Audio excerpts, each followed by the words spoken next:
Genesis chapter 42. When Jacob learned that there was grain in Egypt, he said to his sons, "Why do you just keep looking at each other?" He continued, "I have heard that there is grain in Egypt. Go down there and buy some for us, so that we may live and not die." Then 10 of Joseph's brothers went down to buy grain from Egypt. But Jacob did not send Benjamin, Joseph's brother, with the others, because he was afraid that harm might come to him. So Israel's sons were among those who went to buy grain, for there was famine in the land of Canaan also. Now Joseph was the governor of the land, the person who sold grain to all its people. So, when Joseph's brothers arrived, they bowed down to him with their faces to the ground. As soon as Joseph saw his brothers, he recognized them, but he pretended to be a stranger and spoke harshly to them. "Where do you come from?" he asked. "From the land of Canaan," they replied, "to buy food."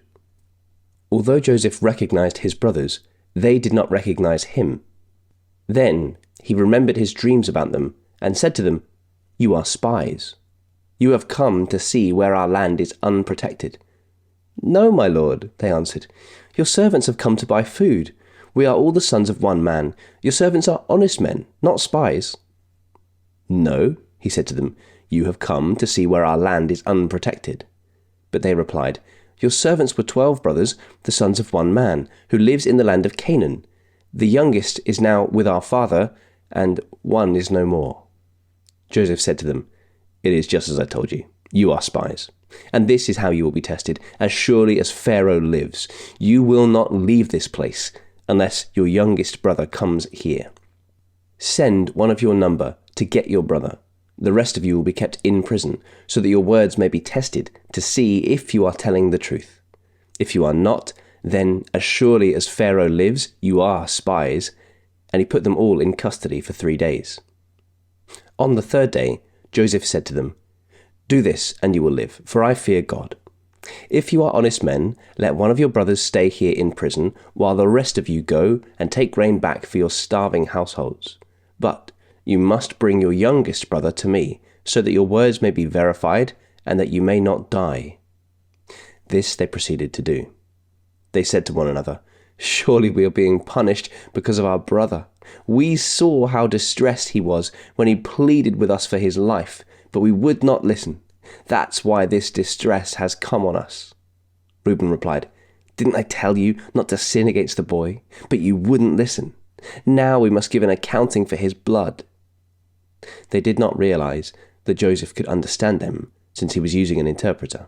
He turned away from them and began to weep, but then came back and spoke to them again. He had Simeon taken from them and bound before their eyes. Joseph gave orders to fill their bags with grain, to put each man's silver back in his sack, and to give them provisions for their journey. After this was done for them, they loaded their grain on their donkeys and left. At the place where they stopped for the night, one of them opened his sack to get feed for his donkey, and he saw his silver in the mouth of his sack. "My silver has been returned," he said to his brothers. "Here it is in my sack." Their hearts sank, and they turned to each other trembling and said, "What is this that God has done to us?" When they came to their father Jacob in the land of Canaan, they told him all that had happened to them. They said, "The man who is lord over the land spoke harshly to us and treated us as though we were spying on the land. But we said to him, 'We are honest men. We are not spies. We were 12 brothers, sons of one father. One is no more, and the youngest is now with our father in Canaan.' Then the man who is lord over the land said to us, 'This is how I will know whether you are honest men. Leave one of your brothers here with me, and take food for your starving households and go, but bring your youngest brother to me, so I will know that you are not spies, but honest men.